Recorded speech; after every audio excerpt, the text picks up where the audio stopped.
Ce programme est financé par les amis et partenaires du ministère de Joyce Meyer. Allez, je vous défie. Faites un pas dans la foi et dites « Dieu, j'en ai assez de me servir moi-même, de me gâter moi-même, d'être frustré à chaque fois que le soin ne reçoit pas ce qu'il veut. Si tu ne peux pas prendre soin de moi, alors qui peut le faire ?»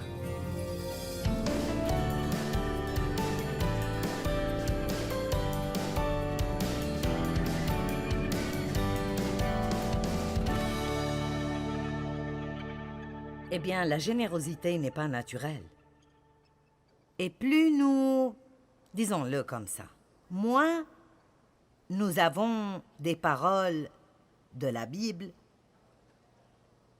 moins nous avons des prédications directes, ointes et guidées par l'Esprit de Dieu, et plus le monde devient égoïste. C'est pour cela que nous ne devons pas, en tant que prédicateurs et enseignants, dire aux gens ce qu'ils veulent entendre. Nous devons leur dire ce qu'ils ont besoin d'entendre et espérer que c'est ce qu'ils veulent. Mais s'ils ne le veulent pas, c'est ce que nous devons leur donner de toute façon. Et s'ils ne veulent pas écouter, alors ce n'est pas ma responsabilité. Notre responsabilité est d'aimer les gens, de ne jamais perdre foi en eux, de prier pour eux et de dire la vérité avec amour. Amen. Donc, si on revient au jour de Paul, quand il a écrit à Timothée, nous trouvons dans 2 Timothée 3, verset 2, l'état dans lequel le monde sera dans les derniers jours. Car les hommes seront égoïstes, centrés sur eux-mêmes, amis de l'argent, avec un désir ardent de richesse, fanfarons, arrogants et hautains. Ils seront abusifs, blasphémateurs, moqueurs, rebelles à leurs parents, ingrats, irréligieux et profanes. Eh bien, je ne vois rien d'écrit ici qui manque aujourd'hui. Ne soyez pas déprimés, ce ne sont pas de mauvaises nouvelles. Parce que c'est l'ère, le moment, l'année que Dieu a choisi pour que nous y soyons en vie sur terre. Allez, ceci est merveilleux. Vous êtes croyants en Christ. Vous êtes venus aujourd'hui, vous avez pris un jour de congé au travail. Vous êtes venus aujourd'hui pour apprendre de la parole de Dieu. Alors là, je vais le faire maintenant. Et je vais dire, ceci est l'état du monde, mais ça ne doit pas, ça ne peut pas, ça n'oserait pas être notre état. Et alors, nous allons nous encourager l'un l'autre à être généreux. Vous savez, il y a en fait des versets qui nous disent que nous devons continuellement nous encourager l'un l'autre pour avoir le cœur généreux. Allez, nous n'avons pas besoin de nous asseoir à déjeuner avec nos amis et ne rien faire d'autre que de parler de tous nos problèmes. Pourquoi ne pas parler de comment vous pourriez être une bénédiction pour quelqu'un d'autre? Ah, ce serait amusant, n'est-ce pas?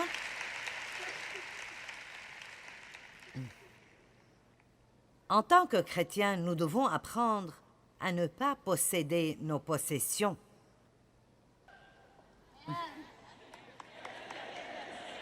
Parce que la vérité est que rien de ce que nous avons nous appartient vraiment. Nous sommes des intendants et il y a de grandes écritures dans la Bible qui nous disent que nous sommes seulement des intendants et que le maître va revenir pour prendre des comptes concernant ce que nous avons reçu pour voir ce que nous avons fait avec et nous serons récompensés en conséquence. Voici la récompense. Amen. Ah, je pense que Roy et Cathy auront une récompense phénoménale. 19 ans à aller et revenir sur cette route, servir des prisonniers, des prisonniers, des prisonniers, des prisonniers. La plupart des gens dans le monde, vous savez, Tout le monde sait ce que je fais. Je suis à la télévision. Mais très peu de gens savent ce qu'ils font. Mais Dieu sait. Dieu sait. Et vous voyez, si Dieu vous a donné une tâche, la meilleure chose que vous puissiez faire est de juste faire votre tâche et de continuer, et continuer, et continuer, et continuer, et continuer, et vous garder pour ne pas avoir une petite âme et être égoïste. Parce que le Seigneur revient bientôt. Je vais dire cela souvent cette année. À chaque fois que vous allumez la télé, vous entendrez « Le Seigneur revient bientôt ». Je pense que nous devons nous préparer et je pense que nous devons préparer les gens. Et alors, vous voyez, c'est là l'état du monde. Mais ce n'est pas notre état. Alors que sommes-nous? Nous sommes des lumières. Allez, c'est si simple. Le monde est plein de ténèbres. Nous sommes la lumière. Il est la lumière du monde. Et maintenant, nous le représentons. Alors, tout ce que nous devons faire est juste de briller. Tout ce que nous devons faire est juste d'enlever la poussière de sur nos ampoules et d'allumer la lumière. Allez, si vous avez une lampe à intensité réglable, mettez-la au plus haut niveau. Amen. Je ne veux plus de cette lumière d'ambiance dans ma vie. Mon Dieu, l'hôtel où je suis cette fois, vous pouvez à peine vous voir vous-même. Je suis comme... Et alors, tout est jaune, je suis jaune. C'est comme... Moi, j'aime la lumière. Parfois, quand je fais une conférence comme ça et je suis dans un hôtel comme ça, je sais pourquoi ils font ça. Ils ne veulent pas que la facture soit élevée. Mais j'aimerais pouvoir me voir quand je suis dans l'hôtel. Je veux dire honnêtement, si je ne fais pas attention, quand je sors de là, je commence à me sentir un peu opprimée. Nous avons besoin de lumière. Le monde ne semblerait pas être si opprimé si nous sortions là dehors et nous brillons.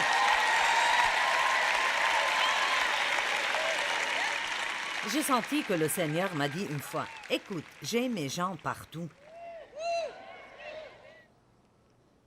Ils sont dans les usines, ils sont dans les écoles, ils sont au collège, ils sont dans le gouvernement, ils sont dans les magasins, ils sont dans l'épicerie. Nous sommes partout. »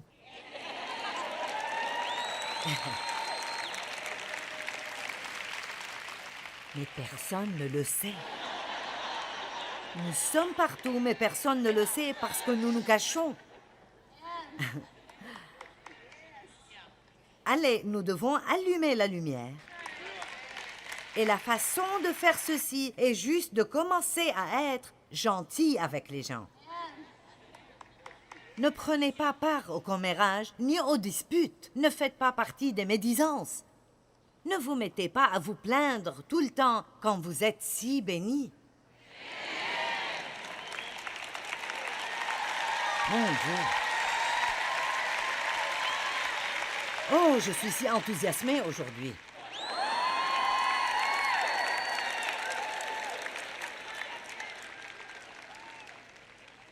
Nous devons apprendre à ne pas posséder nos possessions, mais à vivre avec une main grande ouverte et un cœur ouvert. Je veux être une belle personne, pas juste dans mon apparence physique, mais intérieurement.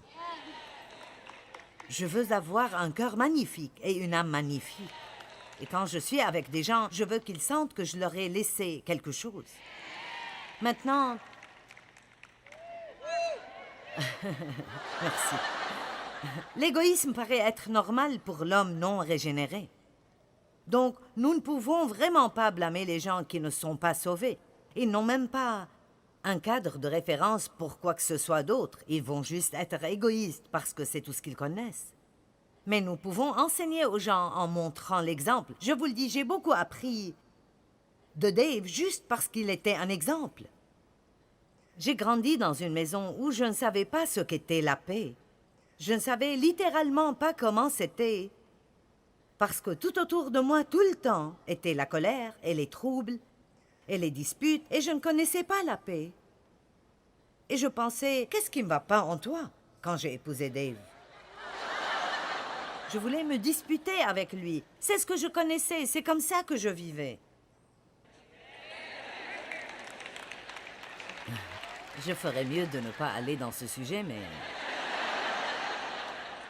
En fait, il était consistant. Que tout le monde dise consistant. Maintenant, nous devons nous arrêter ici juste une minute. Vous ne pouvez pas, si vous voulez être un témoin dans le monde, vous devez être consistant. De la même façon, chaque jour, chaque jour, chaque jour, chaque jour, chaque jour, chaque jour, chaque jour, chaque jour. Le meilleur compliment que quiconque puisse vous donner est cette personne est une bonne personne et elle est tout à fait la même à chaque fois que vous la voyez.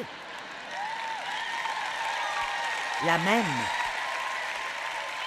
Puis-je vous dire quelque chose? Vous ne connaissez vraiment pas la personne avant de la voir dans toutes sortes de situations.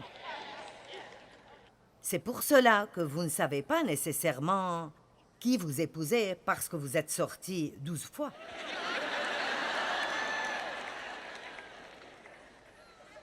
Sortez avec eux assez longtemps pour passer par le feu avec eux.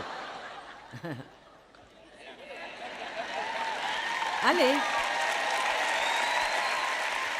Maintenant, Dave et moi, nous n'avons pas fait ça. Nous avons eu combien? 5 sorties et nous nous sommes mariés. Mais dans mon cas, il y avait tellement de choses qui n'allaient pas en moi que Dieu a dû le faire rapidement ou Dave n'aurait jamais. Et notre situation était vraiment divine. Je veux dire, c'était vraiment un rendez-vous royal de Dieu. Vous savez, vous ne trouvez pas simplement un homme qui est assez bon pour se marier avec une femme comme moi et me laisser faire ce que je fais et être heureux chaque jour de sa vie.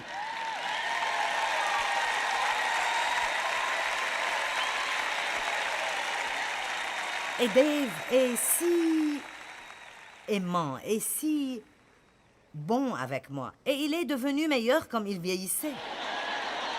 Je veux dire, les dames, Dave fait la vaisselle. Il fait la lessive. Il repasse mes habits si j'en ai besoin.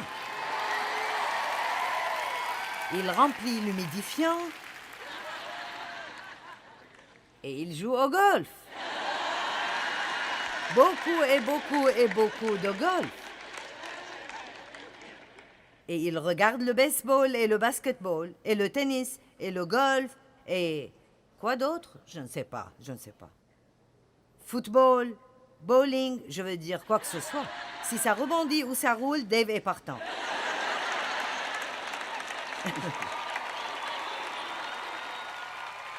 Et pendant les premiers, peut-être 20 à 25 ans que nous étions mariés, j'ai juste... Il ne faisait pas la vaisselle, il ne faisait pas la lessive. Allez, vous ne pouvez pas grogner jusqu'à que quelqu'un soit comme vous voulez qu'il soit. D'accord, on continue. Nous n'avons plus le temps pour des histoires.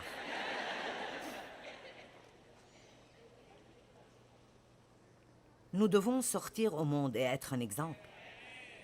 Nous devons combattre l'avidité. Parlons un peu de l'horreur de l'avidité et de l'avarice. Ce n'est certainement pas beau. Proverbe 28-25. L'homme insatiable excite les querelles, mais celui qui se confie en l'Éternel est rassasié et béni.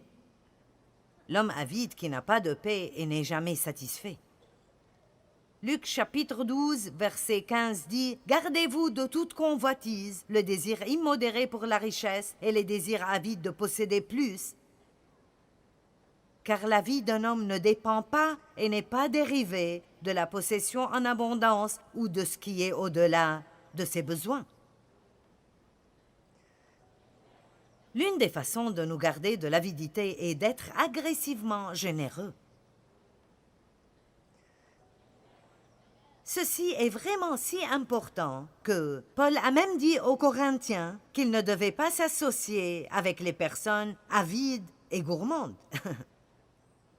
Il a dit « Ne passez pas trop de temps avec eux parce que cela déteindra sur vous. » 1 Corinthiens 5, 9 à 11, je vous ai écrit auparavant de ne pas avoir des relations proches et habituelles. Vous ne pouvez pas éviter toutes les personnes avides, mais n'en faites pas vos meilleurs amis. Avec des personnes impudiques et impures, vous ne pouvez pas éviter toute relation avec les personnes immorales dans ce monde, ou avec les avares et les tricheurs et les voleurs ou les idolâtres, car alors il vous faudrait sortir de la société humaine elle-même. Je pense que Paul a eu une révélation. Dans 1 Timothée 3, 8 et Tite 1, 7, Paul a dit que ceux qui sont dans le leadership, dans l'Église, ne doivent pas être avides. Wow! Eh bien, c'est triste quand nous voyons quelqu'un dans le ministère béni jusqu'au point où il commence à mal user de l'argent qui a été mis dans ses mains pour prêcher l'Évangile, et rien ne fait plus de mal à l'attitude du monde concernant le ministère et le corps de Christ que ce genre d'exemple. C'est pour cela que c'est très important que des hommes et des femmes de caractère soient mis dans des positions de leadership et qu'ils rendent des comptes. Quand les gens ne rendent pas des comptes, je ne sais pas s'il y a beaucoup de gens qui ont même la capacité de rester sur le droit chemin s'ils n'ont aucun compte à rendre dans leur vie.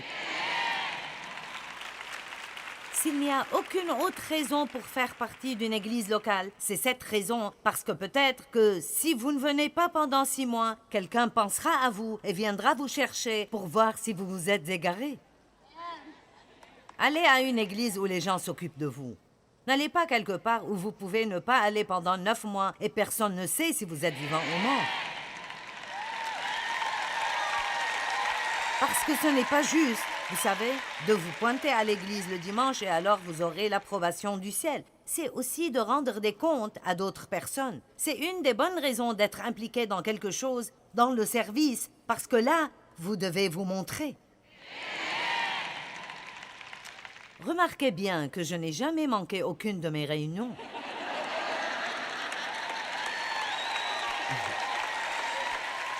En 40 ans, il y a seulement eu 2 fois dans 40 ans où je ne pouvais pas y aller et j'ai envoyé quelqu'un pour prendre ma place parce que j'étais vraiment très malade. Je ne me lève pas en disant « Eh bien, est-ce que je veux y aller aujourd'hui? Est-ce que je veux y aller aujourd'hui ?» Et laissez-moi vous dire, je sens que je dois vous rendre des comptes. Notre ministère a un comité. Mon mari irait à mon encontre tout de suite, tout comme chacun de mes 4 enfants adultes, si je ne maintiens pas le niveau de ma prédication. Mon fils me dit de temps en temps, ça me semble être plutôt fier ici. Rappelle-toi, tu as prêché sur la patience la semaine dernière. Nous devons rendre des comptes. Ne vous entourez pas juste de personnes qui diront oui, qui vous diront soit que vous leur direz ce qu'ils veulent entendre ou vous sortirez de leur vie. Ce n'est pas une relation. Amen. La personne égoïste a une petite âme. D'accord, l'un de mes versets préférés, Marc 8, 34. Puis, ayant appelé la foule avec ses disciples, Jésus leur dit, « Si quelqu'un veut venir après moi, qu'il renonce à lui-même, s'oublie, s'ignore, se perde de vue, lui et tous ses propres intérêts, qu'il porte sa croix et qu'il me suive. »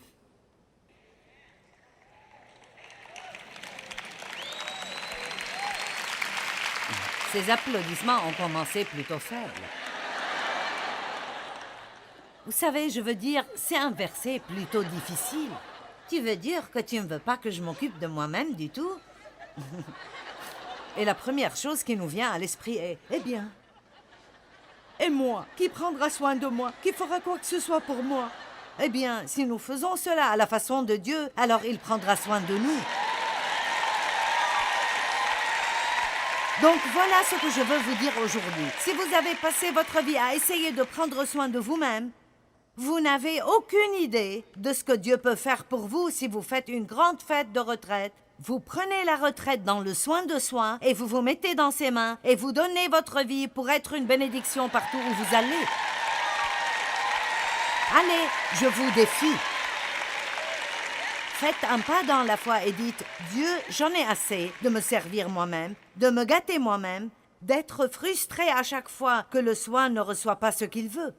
Si tu ne peux pas prendre soin de moi, alors qui peut le faire ?» Vous savez, si j'avais dit à Dieu « Si vous êtes un peu religieux, cela vous gênera peut-être. Mais je prends ma chance. » J'ai dit « D'accord, Dieu, si je serai une femme entièrement pour toi, alors je veux que mes besoins soient pourvus. Occupe-toi de moi. »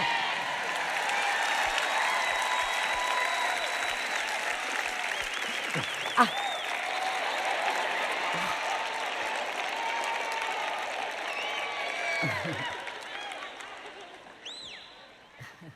Fais de l'Éternel tes délices, et il comblera les vœux secrets et les désirs de ton cœur. Pourchassez Dieu, et il fera que les choses vous pourchassent.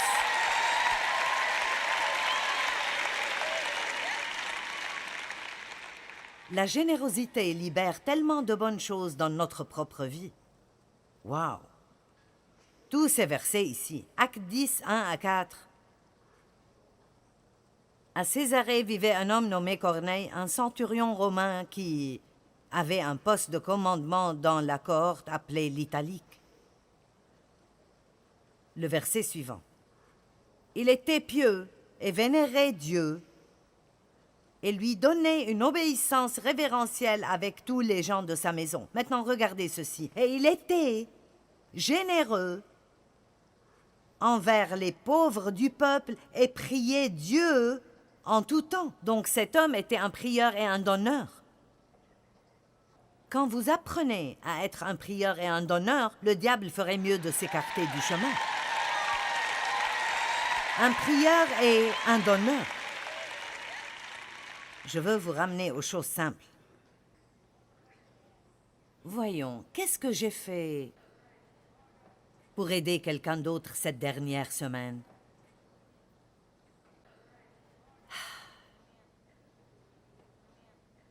Quand était la dernière fois que j'ai fait quelque chose pour quelqu'un d'autre?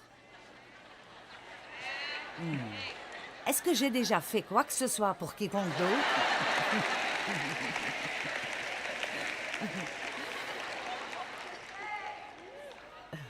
Quand Dieu voit ma vie, est-ce qu'il dit « magnifique » ?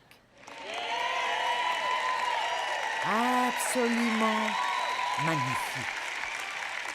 Amen. Vous savez quoi? Je veux que Dieu soit fier de nous. De chacun de nous qui s'appelle un chrétien. Je veux que Dieu soit fier de nous. Amen. Nous avons tous besoin de nous garder contre l'égoïsme. Et honnêtement, l'une des meilleures façons de faire cela est d'être exprès aussi généreux que vous pouvez l'être de n'importe quelle façon que vous le pouvez. Vivez avec une main ouverte et un cœur ouvert parce que c'est vraiment magnifique quand vous faites cela.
sông thu êm đềm, hà diều đã bóng đắm say giữa đồng, kỷ niệm yêu thương cho mỗi ngày, tiếng cu gọi hãy nhớ biết bao. Tôi xa quê bao năm tháng qua, nhưng trong trái tim không bao giờ xa. Lời mẹ ru con hiu hiu chưa hè, mùa lụt nước lũ bắt cá